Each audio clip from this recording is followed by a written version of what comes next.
Next up, we have a feat that is being attempted here by Mallory, and I apologize for spelling Mallory incorrectly. It wasn't me, it was my student name. But she's going to, I think she's reading all of The Raven by Edgar Allan Poe. There's one change in it, 1, 2, 3, 4, 5. The fifth stanza, darkness is actually stillness. Mallory, what's going on? I found like 1, 2, 3, 4, 5 differences, and I wrote them down, so can you look at this for that? I'm going to look at Mallory's for it. And I think this is a great poem for Mallory. Mallory is just a true artist. Have you ever seen her drawings? Yes, we've passed them around. Yeah? Have you, compared to, no, not compared to, just a different sort of, okay. And also a singer, too. Okay, And a come on writer, over. actually. I want yours, though. Yeah. Let's go, Mallory. Okay, so give me a little bit of a break because I'm kind of sick right now, so there's a chance my voice may like give out at some point. So, once upon a midnight dreary, while I pondered, weak and weary, over many a quaint and curious volume of forgotten lore, while I nodded, nearly napping, suddenly there came a tapping, as of someone gently rapping at my chamber door. "'Tis some visitor," I muttered, tapping at my chamber door. "Only this and nothing more." Ah, distinctly I remember it was in the bleak December, and each separate dying ember wrought its ghost upon the floor. Eagerly I wished the morrow, vainly I had sought to borrow from my books surcease of sorrow. Sorrow for the lost Lenore, for the rare and radiant maiden whom the angels named Lenore, nameless here forevermore.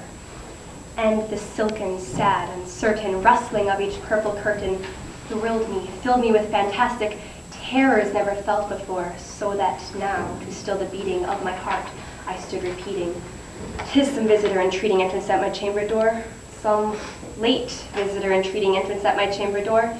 This it is and nothing more." Presently my soul grew stronger, hesitating then no longer. "Sir," said I, "or madam, truly your forgiveness I implore, but the fact is I was napping, and so gently you came rapping, and so faintly you came tapping at my chamber door, that I scarce was sure I heard you."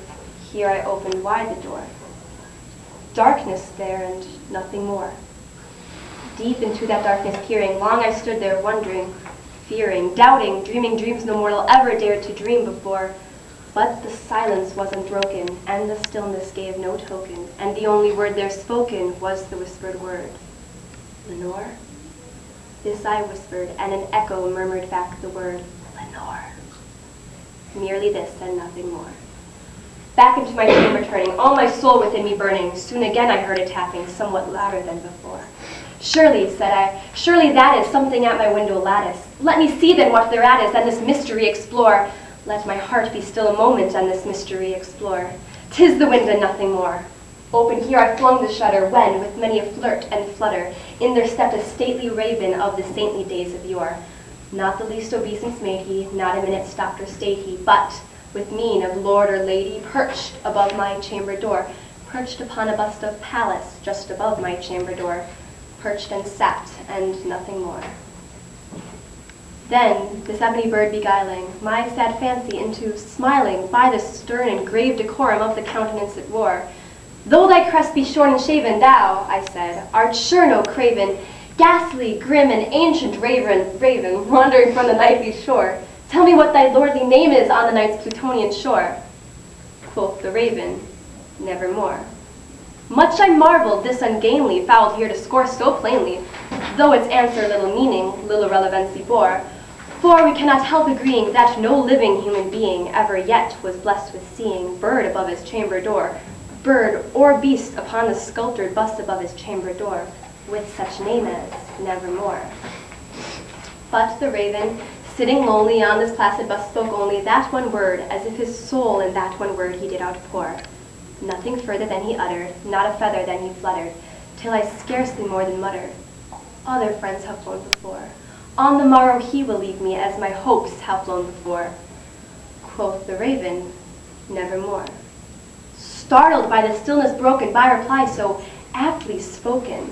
Surely, said I, what it utters is its only stock and store, caught from some unhappy master whom unmerciful disaster followed fast and followed faster, till his songs one burden bore, till the dirges of his hope that melancholy burden bore of never, nevermore.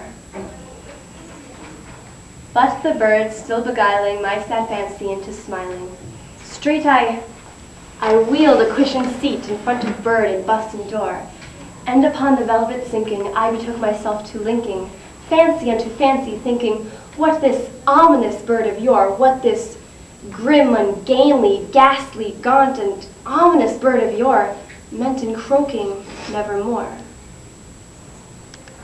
This I sat, engaged in guessing, but no syllable expressing to the fowl whose fiery eyes now burned into my bosom's core.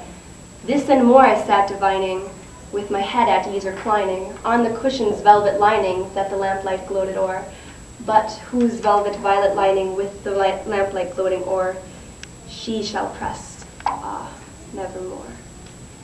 Then, methought, the air grew denser, perfumed from an unseen censer, swung by seraphim whose footfalls tinkled on the tufted floor. Wretch, I cried, thy God hath lent thee, by these angels he hath sent thee, respite, respite, and nepenthe from thy memories of Lenore. Quaff, oh quaff this kind of hence, and forget this lost Lenore. Quoth the raven, nevermore.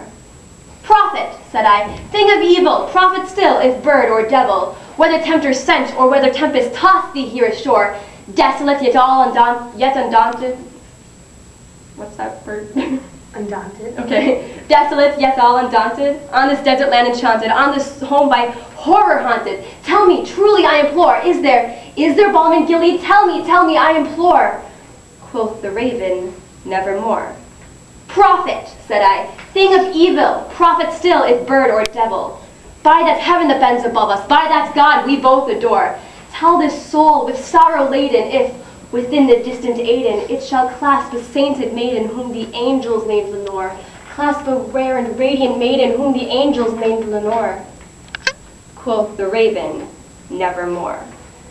Be that word our sign of parting, bird or fiend, I shrieked upstarting. Get thee back into the tempest and the night's Plutonian shore. Leave no black plume as a token of that lie thy soul hath spoken. Leave my loneliness unbroken. Quit the bust above my door. Take thy beak from out my heart and take thy form from off my door. Quoth the raven, nevermore. And the raven, never flitting, still is sitting, still is sitting on the pallid bust of Pallas just above my chamber door, and his eyes have all the seeming of a demon's that is dreaming, and the lamplight o'er him streaming throws his shadow on the floor, and my soul from out that shadow that lies floating on the floor shall be lifted nevermore.